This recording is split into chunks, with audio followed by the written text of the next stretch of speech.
Bom dia, Basílio Simões e Gustavo Silva. Muito obrigado por ter aceitado o meu convite. O Olá, bom dia. dia. Basílio, Obrigado. diz-me como é que vive um business angel em tempos de Covid? Eu gostava de dizer que já eram tempos de pós-Covid, mas acho que tão cedo ainda não podemos dizer isso. Estamos a chegar ao pós-Covid, não é? Já comecei a ter algumas reuniões presenciais, portanto, fora de casa, mas enfim, o Business Angel nestes tempos vive mais com videoconferências. Eu já fazia muito, não é? Tenho participadas em vários pontos do país por exemplo, com a Omit, que tem boa parte da equipa em Lisboa e tem a Portugal Ventures como investidor também. Fazemos o Conselho de Administração, até foi hoje, normalmente por Zoom, por videoconferência, também com as pessoas que se reúnem na PV, enfim, temos outras participadas noutros pontos, portanto já estava habituado a isso, se calhar fazia isso no escritório, agora faço em casa, com mais alguns barulhos de fundo às vezes, mas, mas enfim, acho que vamos nos habituando e acho que é uma coisa também que veio para ficar, não é? As pessoas perceberam que isto funciona e estão mais disponíveis para marcar reuniões e para avançar com processos com menos viagens e com mais reuniões desta forma. Portanto, nesse aspecto eu até vejo isto como um aspecto positivo, porque acelerou essa transição e acelerou a percepção que é possível fazer mais do que pensávamos através de videoconferências. Tenho casos em que as pessoas dizem mesmo que até melhorou a comunicação e melhorou a interligação entre os membros da equipa a partir do momento em que todos estão a trabalhar em videoconferência e que falam bastante mais ao longo do dia. Mas é claro que para muitas situações o contacto pessoal é importante e,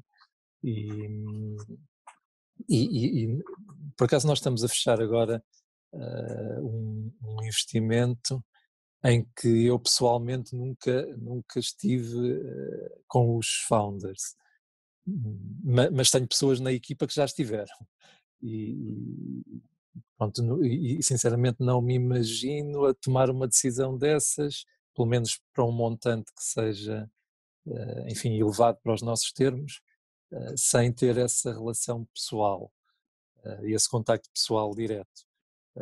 Agora, para fazer follow-on dos processos já iniciados, acho que é perfeitamente possível. Sem dúvida. É engraçado o que estás a dizer, porque hoje, por exemplo, o meu dia, que está programado, e eu programei com reuniões presenciais e reuniões online, e não o fiz por causa do Covid, nem nenhuma, filo porque achei que era mais eficiente umas presenciais e outras online. Certo, A grande diferença é que exato. é muito fácil marcar as online, o que não seria tão fácil no passado. E, É portanto, isso mesmo, esse é aspecto é um isso, aspecto que pode vir a ser bastante interessante. Eu acredito que sim, é acredito isso, que vai contribuir muito para a melhoria da é eficiência. isso. E tem outra vantagem que nós, epá, nunca tinha assistido a isto em Portugal, não é? As reuniões começarem a horas, pá, atrás ali um minuto, dois, pá, mas começam a horas, pá, um tipo, Temos é, melhores é, ferramentas agora.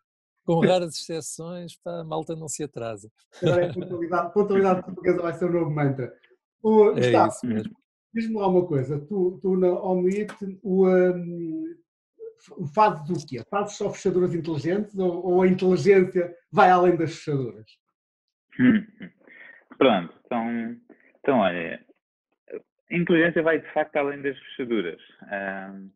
A Homeit tem esta imagem de ser fabricante de fechaduras, mas na realidade nós não fazemos as fechaduras.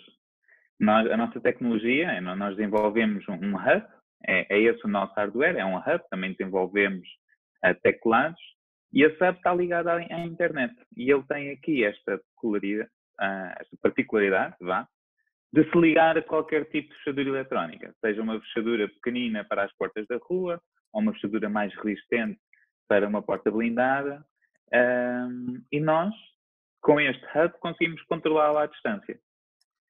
Ou seja, na realidade, Isto é muito mais fácil de explicar ao mercado dizendo que nós fazemos as fechaduras inteligentes, não é? Não posso nunca na vida, este não pode ser o meu primeiro pitch a tentar apresentar a Homit a um cliente, por isso começou a partir daí. Então hoje a Homit é conhecida como a empresa das fechaduras inteligentes, porque é muito mais fácil explicar ao mercado aquilo que nós fazemos. Por isso, na realidade, a nossa inteligência está por trás da fechadura inteligente, que envolve este hardware, este hub, e depois envolve também toda a parte de software e de aplicações que estão por trás. Muito bem. Ó Basílio, tu és um BA já da velha guarda, portanto já és um veterano aqui no mercado. Como é que tens visto a evolução do mercado do investimento, dos ou seja, do capital de risco informal, já nestes últimos 10 anos que tanto aconteceu? Sim.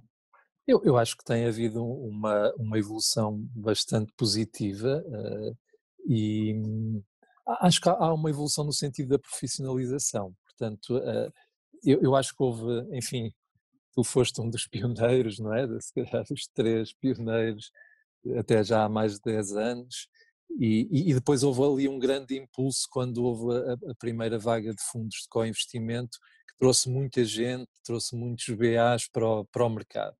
Mas, de facto, depois, e criaram-se os clubes e criou-se ali alguma dinâmica. Eu lembro-me, a primeira vez que reunimos aqui do Clube de Business Angels do Centro, estavam 30 associados, 30 pessoas e tivemos ali 30 membros de início e criaram-se uma série depois de veículos para as primeiras linhas de co-investimento.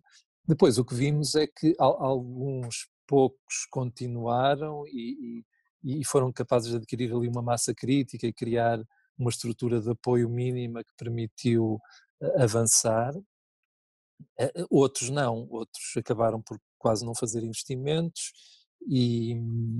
portanto, quando veio a segunda linha de co-investimentos, já através da EFD, já foram menos daqueles iniciais, depois entretanto apareceram alguns novos, mas o que notamos é que entretanto começa a haver também algumas fusões, portanto as pessoas percebem que para a atividade ser rentável tem que estar mais profissionalizada, tem que ter uma estrutura de apoio e para isso tem que haver uma certa massa crítica e não é possível com um fundo minúsculo de menos de €1 milhão rentabilizar essa estrutura e então hoje começamos a assistir a alguns grupos de maior dimensão a juntarem-se e a partilharem essas estruturas de apoio e portanto eu acho que estamos no caminho da profissionalização dos business angels e acho que isso é importante.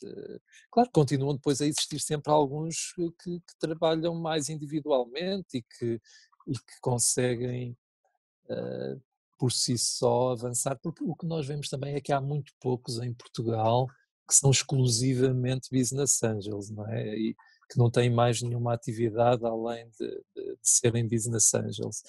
E são principalmente esses que precisam, se eu fosse 100% business angel, com certeza conseguia, e tivesse um portfólio de 4 ou 5 empresas, conseguia gerir tudo sozinho.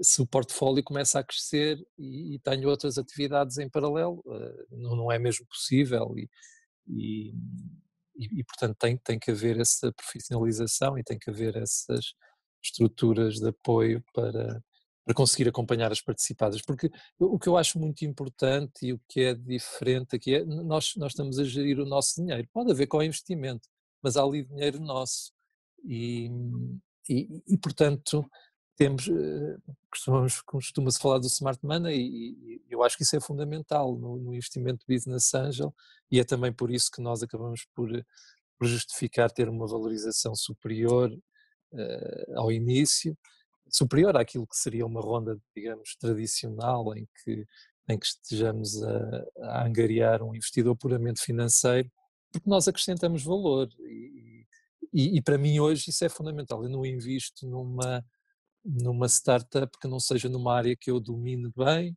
e que eu sinta que posso pôr a minha network a funcionar e ajudá-los a crescer, ou a minha experiência prévia profissional a ajudá-los a desenvolverem-se. Portanto, acho que isso é fundamental. Portanto, para isso temos que ter tempo.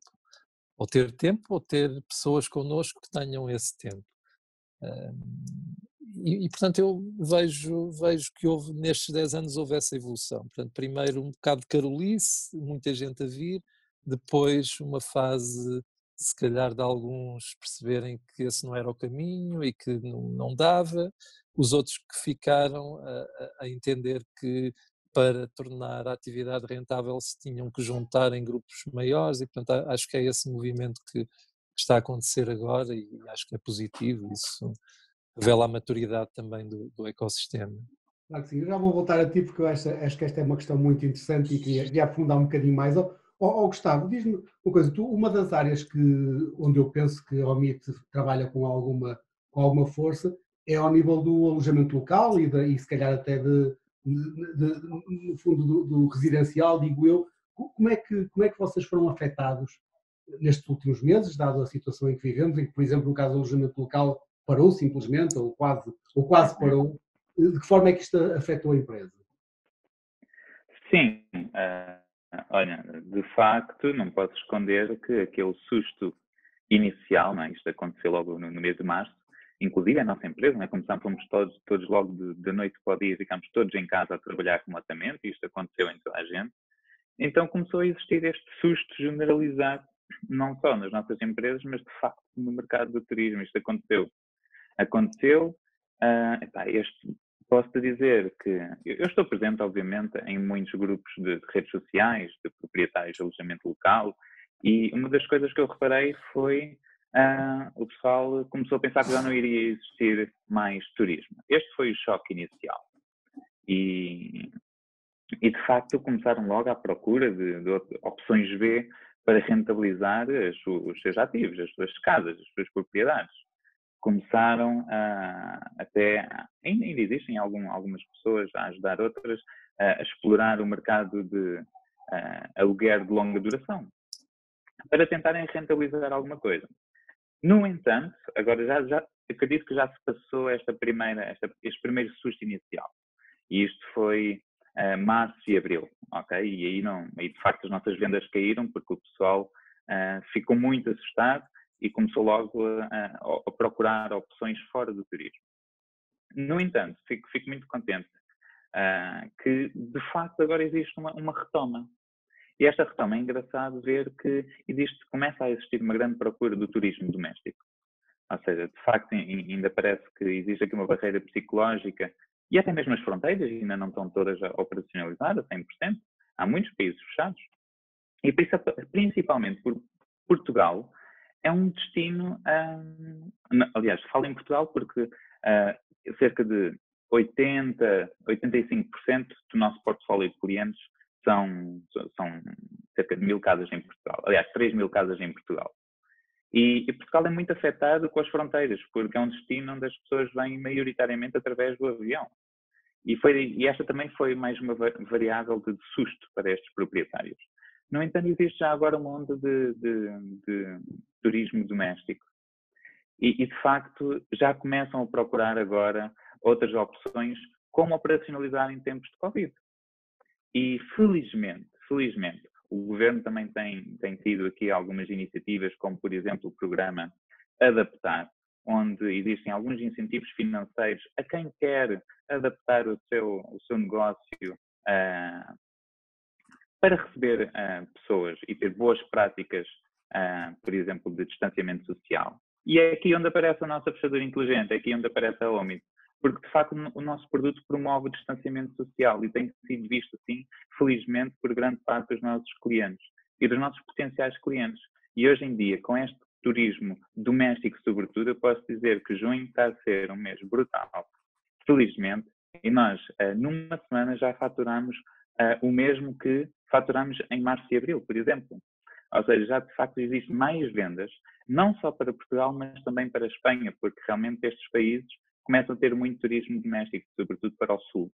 E começam a haver aqui alguma solução. E isso, para a Vomit, tem sido muito positivo. Não posso esconder, tem sido muito positivo. No entanto, de facto, aquele choque inicial, como eu estava a dizer, março e abril foram meses onde vendemos muito pouco, porque de facto o pessoal acreditava que o turismo não ia voltar. Mas ele existe, ele não se foi embora, ele existe e vai continuar a existir. Isso é Vai bom para nós. continuar seguramente. E, portanto, é bom ver porque também a retoma do vosso negócio também significa essencialmente a montante uma retoma de vida e de vida mais normal e isso é muito importante, sim. É muito Sem bom, dúvida. é bom para a economia. Basílio, há bocadinho estavas a falar da questão até da maturidade do mercado dos business angels e falaste de algo que é muito importante, é que em Portugal quando começam os primeiros business angels, e ainda hoje a maior parte deles não são business angels o tempo inteiro. Portanto, têm outra atividade, ou têm ainda uma empresa ativa, ou ainda trabalham muitas vezes em quadros superiores de empresas, que é muitas vezes uma diferença que se vê para outros países mais maduros, onde os business angels são ou reformados, ou da sua atividade, ou alguém que vendeu a sua empresa e depois passou a investir noutras empresas. Isto tem vindo naturalmente a evoluir, o mercado tornar-se mais maduro. Uma questão que te queria colocar é de que forma também é que com esta maturidade e com esta profissionalização, como é que o mercado de business angels português se começou ele próprio a internacionalizar, ou seja, a encontrar projetos em parceria ou levá-los a investidores internacionais ou a trazer os investidores internacionais para projetos onde primeiramente investiram? Sim, eu acho que isso também está a começar a acontecer, sim. Eu tenho uma participada, por exemplo, que está nos Estados Unidos e que me foi trazida por um amigo americano que já conheço há muito tempo.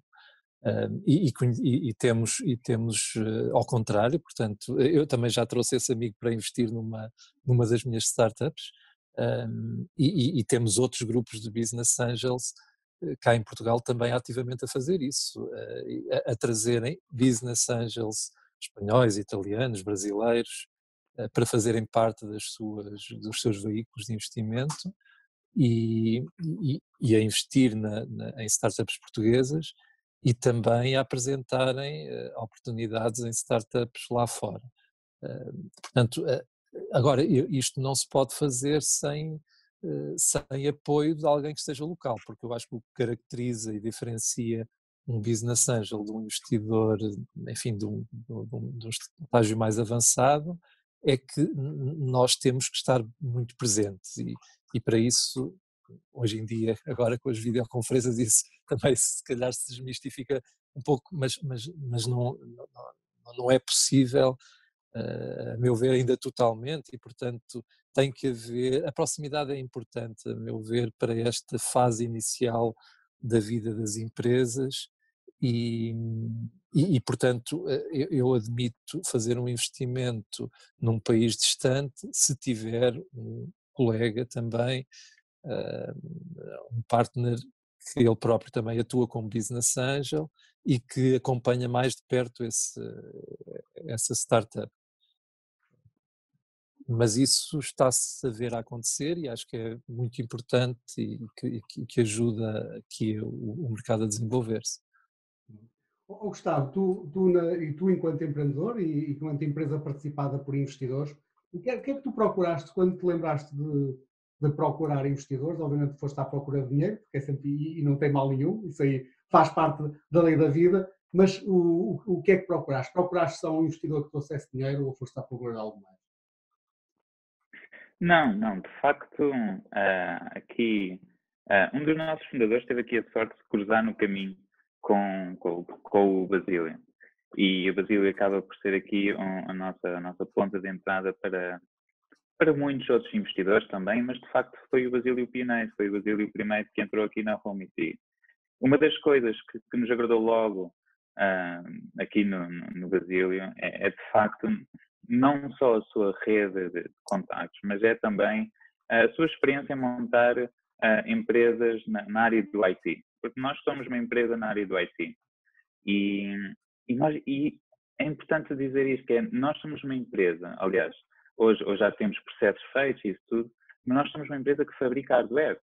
E nós não tínhamos essa experiência, tínhamos uma ideia e precisávamos de alguém que nos conseguisse facilitar contactos e muito importante que nos conseguisse ser até o nosso advisor em certo ponto. E o Basílio foi de facto o nosso advisor em muitos momentos, ou seja, não era só o dinheiro que a gente estava à procura, porque nós tínhamos que saber como investir este dinheiro, tínhamos que saber como utilizar este dinheiro e de facto o Basílio trouxe isso também para a nossa empresa, porque como é que nós iríamos fazer os primeiros testes? Que matérias-primas é que íamos comprar? Isso é muito difícil conseguir e nós, ou seja, quase que o Basílio foi alguém que investiu em nós, mas também foi, em certo momento, um empregado da Omit que nos ajudou bastante em muitos momentos. E isso só aconteceu porque ele acredita em nós, acreditou na ideia e também que via sinergias também com aquilo que ele já tinha na sua rede de participados e na sua rede profissional. E, de facto, isso foi valioso, foi isso que ajudou a Omit a ultrapassar essa rebentação, porque não é nada fácil. Eu volto a bater neste ponto, porque uma coisa é fazer um site, na cloud, uma plataforma, outra coisa é realmente fazer hardware e, de facto, a margem para erro no hardware acaba por ser muito, muito, muito inferior e precisamos de alguém que nos ajude a diminuir este erro. Basílio, o Gustavo disse aqui uma coisa muito interessante e que me fez lembrar outra questão, que é, ele diz, o Basílio já tinha feito, o Basílio sabia fazer, o Basílio ajudou-nos a fazer. E isto é algo que eu fui vendo muitas vezes ao longo da vida, que é um BA, isto é uma condição necessária muitas vezes para ser BA, mas não é suficiente, ou seja, eu conheci muitos empresários e gestores de topo, que são pessoas que sabem fazer, são pessoas que já fizeram, pessoas que fizeram muito bem, fazem bem, mas não são bons BAs. Porque ser BA não é também só saber fazer e ajudar a saber fazer, é algo mais. O que é que tu tens sentido em relação a isso? Sim, pode ser, eu entendo isso, sim, e concordo com essa afirmação. Mas antes de mais queria agradecer as palavras do Gustavo e eu sinto que de facto posso ter sido importante em algumas fases da vida da Omit e queria aproveitar, se calhar, para misturar aqui um bocadinho e se calhar acabo por responder pelo caminho à pergunta do Ricardo, que há uma fase muito importante na vida das empresas, é quando, pronto, desde que são ali uma startup que basta os founders para fazer mover as coisas, até que depois tem que construir uma equipa e depois, ok, a equipa já são 10, 15, 20, e depois tem que se introduzir processos e tem que se pensar em otimizar todos esses processos, em comprar melhor, em produzir melhor, em reduzir custos. E então é importante introduzir alguma maturidade na equipa e trazer pessoas que já fizeram. Pronto, eu acho que os ajudei nisso e recomendei uma ou duas pessoas em certas fases. Eu não tinha tempo para estar, enfim, mais do que umas conversas semanalmente, durante uma hora ou duas, mas recomendei algumas pessoas que tiveram bastante mais dedicadas à Omit e que eu tinha perfeita confiança nelas, porque já tinham trabalhado comigo e que ajudaram a criar esses processos e a avançar. E depois foi muito engraçado que a Omit dispensou essas pessoas porque ela própria contrataram pessoas com essa experiência que são hoje quadros de séniores da empresa e que prosseguiram, não é? E, portanto, a Omit conseguiu dar este passo de introduzir maturidade e hoje tem um bom mix entre pessoas com mais experiência e jovens com toda a energia e capacidade de trabalho, e isso deixa-me tranquilo. Eu hoje dou muito menos atenção ao Omit do que dei no passado e pronto, e sinto também que vou poder ajudar um bocado mais à frente. Portanto, quando já multiplicarem ali por 10 as vendas, também acho que vai ser outra fase, enfim,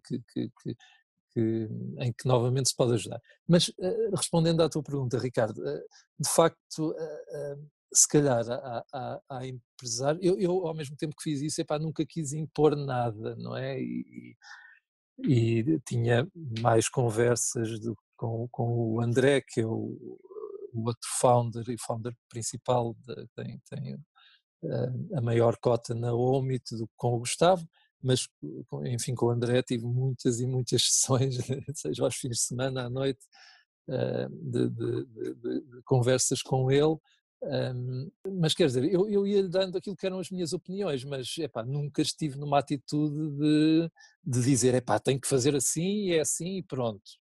Não, acho que não se pode ter essa atitude, nunca a tive também, nunca mesmo com os meus colaboradores diretos, quando fui CEO de algumas empresas, E, portanto, acho que nós podemos dar um pouco da nossa experiência, podemos enfim, sugerir algumas ferramentas, mas não faz sentido querermos ser nós a fazer. E eu acho que tenho essa paciência de, de aceitar que as coisas possam às vezes andar um bocadinho mais devagar, mas estou a dar umas canas de pesca a algumas pessoas que depois elas próprias sabem pescar. Enquanto se for eu a querer ir fazer tudo, depois as coisas não andam, não é? Porque quando eu não estou presente, então as coisas não andam. Pronto, e acho que é isso que, com certeza, a maior parte dos empresários em Portugal não são capazes de fazer, porque estão muito habituados a fazer eles. E, e há muitas empresas que também nunca criaram essa estrutura de liderança, essa estrutura intermédia. Eu cometi os meus erros no passado, também demorei muito a criar essa estrutura intermédia, e depois também cometi erros na sua criação, enfim, e procuro passar alguma dessa experiência para as empresas onde estou, mas acho que isso é fundamental, portanto, criar uma equipa capaz dela por si própria andar. E nós vamos ajudando ali a afinar, não é? A manter as coisas oleadas, portanto, vamos dando umas dicas que podem ser valiosas, que evitam que cometam erros que nós já cometemos, enfim. Mas essa Portanto, questão temos ali era precisamente nessa questão que acho que é uma das questões fundamentais, que é, e eu vi acontecer isso muitas vezes, que é empresários de sucesso, muito bons empresários, gente que é muito boa no que faz, e que não o fazem muitas vezes não é nem sequer por maldade, é quase instintivo, ou seja, sim, dão a solução porque sabem, e o próprio empreendedor que é mais frágil, ainda está a começar a aprender, respeita essas pessoas e começa a habituar-se a ficar dependente sim, da decisão do investidor. E, portanto, sim, não é fácil essa relação e a se dar a cana para pescar e o ter a paciência para muitas pois vezes não, antecipar uma coisa que vai ser mal feita, mas deixar que ela sim, aconteça e que seja mal feita, porque no sim, meio sim, sim. do para a empresa. Assim. Sim, e também não é fácil às vezes o contrário, é que depois, às vezes, o empreendedor depois também, no fundo é o que estavas a dizer, acredita depois tanto em nós, que às vezes não contesta, e eu não gosto disso, porque eu posso não estar certo, porque, epá, eu estou ali a dar a dar umas dicas com base numa conversa que tive durante uma hora, em que eu ouvi a relatar os problemas que aconteceram ali ultimamente, mas eu não estou no dia a dia. Portanto, eu acredito que o empreendedor está muito melhor preparado para ele tomar a decisão certa. Pá, eu ajudo a alertar para algumas coisas, mas tem que ser ele a tomar a decisão, e fico um bocado preocupado quando vejo que ele está a seguir demasiado aquilo que eu ia dizer, demasiado que sim. Pronto, isso preocupa-me porque se calhar não está a pensar exatamente pela cabeça dele, e isso também não gosto de ver isso acontecer. Ó Gustavo, tu que seguramente não estás à espera da opinião dos investidores, como é que vais fazer para multiplicar por 10 a atividade para o passo seguinte? Para voltares a precisar do apoio dos investidores? É uma das coisas que eu e o André às vezes falamos e dizemos, epá, mas porquê é que nós não somos americanos? Isto, às vezes quando se levanta dinheiro na América e o mercado é tão maior e levanta-se muito mais dinheiro, isto são histórias que a gente ouve, não é? Mas com isto eu só quero dizer que nós estamos em Portugal e Portugal é de facto um mercado muito pequeno e nós não podemos ficar por aqui. E de facto aqui, por isso é que nós estamos a investir muito em Espanha. Estamos a ir para a Espanha, já fazemos vendas semanais, quase diárias para a Espanha. E vai passar por aqui. Ou seja, temos que ir para outros mercados. Aqui, há aqui vou voltar a bater na tecla de sermos um produto de hardware, porque de facto, uma coisa é sermos software e vender software através da internet. Outra coisa é vender um produto físico num país que não é o nosso. É muito difícil fazê-lo através da internet, ainda por cima, um produto tão íntimo que é para pôr na casa das pessoas, que é para pôr numa porta. E então precisamos de escalar, precisamos de aumentar a nossa rede de parceiros, precisamos de ter uma boa rede de lojas em Espanha e noutros países que realmente acreditam em nós. Nós já temos muitas lojas em Espanha, mas precisamos de mais e temos que continuar a fazer este trabalho. E há uma outra coisa que é, e isto também depois há de debater aqui numa outra fase futura de investimento, eu acredito também que a Homeit, e já temos algumas conversas também feitas, precisamos de um parceiro estratégico, e este parceiro estratégico é alguém que já existe há muitos anos no mercado e na indústria das fechaduras. porque esta indústria é um bocado antiga e estas pessoas são, de facto, são empresas muito antigas, muito grandes, que estão habituadas a comprar e a investir em pequenas startups tecnológicas e eu acredito que isto será um breakthrough para a Homit. Já temos algumas conversas, temos alguns testes pilotos para fazer, mas a partir do momento que a gente começa a criar algumas sinergias com parceiros estratégicos, já tem uma rede de distribuição montada, já tem uma rede comercial montada que nós não temos, porque nós somos entre 15 e 20 pessoas e não podemos ir a todo lado. Por isso vamos precisar de fazer uso destas redes já montadas destas grandes empresas e eu acredito que será por aqui. Com certeza. Basílio, para terminar também, como é que tu vês todo este ecossistema do empreendedorismo e do investimento em Portugal? Eu vejo com otimismo, não é? Nós temos visto, temos visto uma coisa muito boa, que são founders de outros países a quererem criar as suas startups aqui.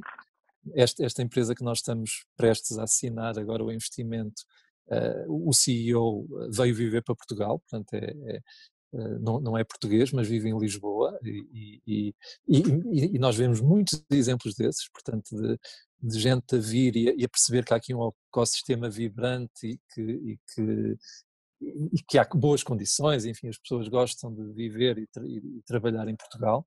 E depois vemos também fundos maiores que foram criados recentemente e, portanto, com mais capacidade para não só investir a primeira ronda, como depois dar o follow-on. Aquilo que eu acho que essa é a grande falha que tem ocorrido ao longo dos últimos anos em Portugal, é que há dinheiro para aquela fase inicial, portanto, para um seed capital, enfim, digamos, abaixo de 1 milhão de euros. Se calhar também quando a empresa está num estágio mais avançado e é preciso fazer uma ronda de 3 ou 4 milhões, já consegue ir buscar investidores internacionais que o façam, e há aqui uma fase intermédia em que é preciso 1 milhão, 1 milhão e meio, 2 milhões, e que é muito difícil, portanto não temos as métricas para ir a uma ronda, a uma Series A internacional, e não há investidores, ou não tem havido, agora começam a haver alguns em Portugal, com capacidade para fazer essa fase intermédia. E então nós acabamos por ver boas startups a não se desenvolverem o suficiente, ou terem de ir completamente para fora, ou andarem muito lentamente. Aqui a Omit se calhar é um caso desses, em que podia estar a andar mais depressa se já tivesse tido uma ronda maior. Portanto, é um caso desses, embora eu esteja muito confiante e que além daquilo que o Gustavo disse, portanto, eles foram capazes de tomar aqui algumas medidas certas e de forma a conseguirem reduzir o preço de custo e, portanto, começarem a aumentar, isso está-se a ver já em junho, portanto, a escalar muito as vendas porque conseguem penetrar no mercado a um preço muito mais baixo, mas, portanto, acredito que vão conseguir captar essa ronda que agora é precisa em 2021.